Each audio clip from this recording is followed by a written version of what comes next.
I moved so we could see Keith going by on the tractor, and you can see what how the hay rake operates. So I'm gonna turn around here. Yeah, there he is. I wonder if this thing will zoom in. No. I'll try to get a little closer if I can. I know I can, but. So that tractor was built in 1946. So right after the war, and it's just, other than tires, haven't done much to it. So what he's doing right now, he rolled this morning, or raked it this morning. Now he's putting two into one. And that kind of ensures that when I go through with the baler, that has been thoroughly dried, or dried down to where we want it. All right, talking about drying, if you get the hay too dry, it gets brittle. But I know today that's not going to happen. It is a dry day, but it's not like desert dry. When it's desert dry, you can kind of tell, you can hear it when you walk. We don't really have that here in northern Michigan, not like they do out in Montana. Out in Montana, they actually bale hay first thing in the morning because there's maybe a little bit of dew on it. Here we would never bale in the morning because if there was a dew, the hay would be far too heavy for us to do that, and it would bind up in the baler.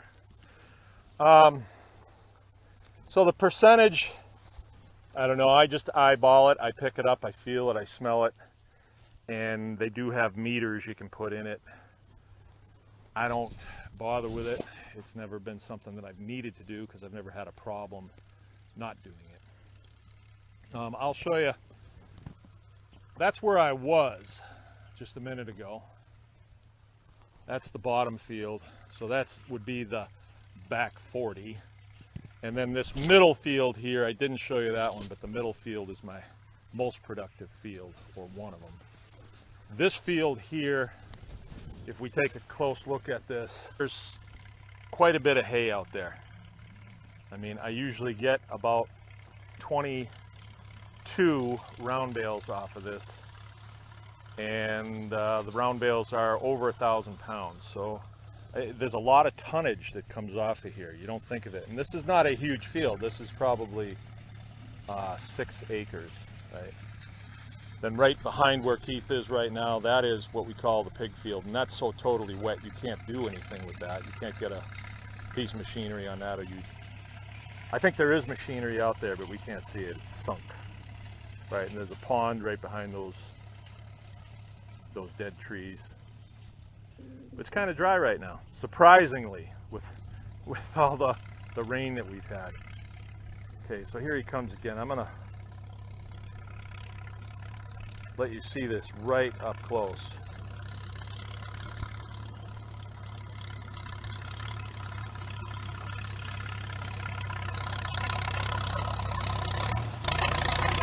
Cowboy.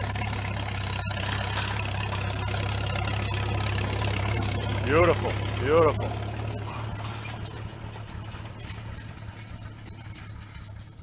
He does a good job. He's been doing this since he's about 12. He's one of those guys that just understands machinery and can operate it pretty well safely. My 12-year-old son right now, I'd really be afraid to put him out here right now. I got to train him, and it's gonna take him a while. What happens with older equipment like that, it's very unforgiving. I mean, it doesn't have safeties on it at all. There's nothing there that's safe about it. So you have to be on top of it. I mentioned too, motorcycles. That's a 10 or 15-year-old Kawasaki motorcycle at 250 cc's. We use a lot of them because, like, way down in the back there, if I've got to check the hay to see if it's ready to bale, I don't want to take all the equipment down there, and I'm not going to walk. So I ride a motorcycle down there. It's very quick and efficient, and hot day like this cools you off, we use motorcycles a lot. Some people use four-wheelers and things like that. I never really got into four-wheelers. I've always been a two-wheel guy. And we do use a Jeep if we have to take fuel down, or twine or oil to start off the day, or tools or something like that. We'll use the Jeep to go back and forth, or bring lunch down, whoever's working down there. So those are about the vehicles that we use. We have 2 tractors, a rake, a Jeep, 3 motorcycles, 3 or 4 motorcycles. This one's mine, and the boys have them, and hay bine and a baler, and that's what it takes. So next time I come back at you, I'll show you the baler, and I'll show you kind of how it works and things like that. Just for your information, these live videos that I do like this are being condensed down into a video that will be on Baker's Green Acres Facebook and okay, I better get out of the way. But what's happening is my wife and daughter are condensing them down.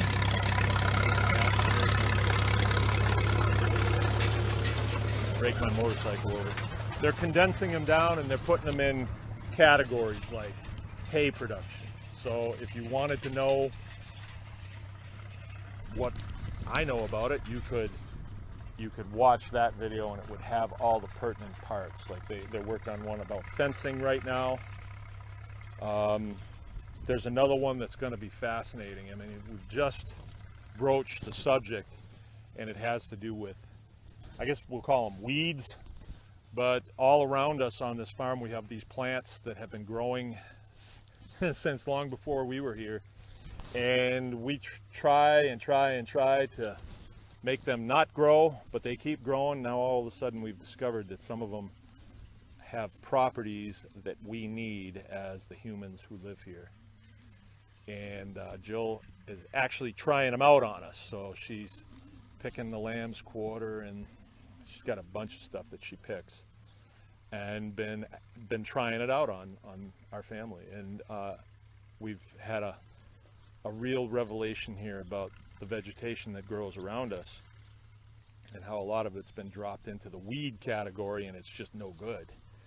Well, we've been playing the weed and feed game for a long time with the pigs, so we'll weed a whole bunch of stuff out of the garden, put it in the loader, and dump it to the pigs. They devour it.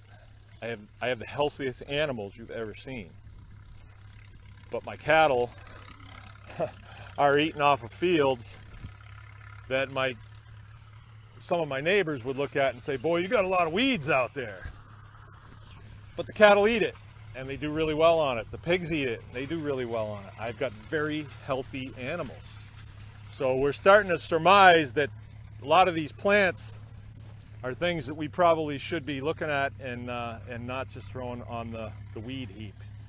All right, well, here he comes, so I better get out of the way. He's gonna mow me down. See ya.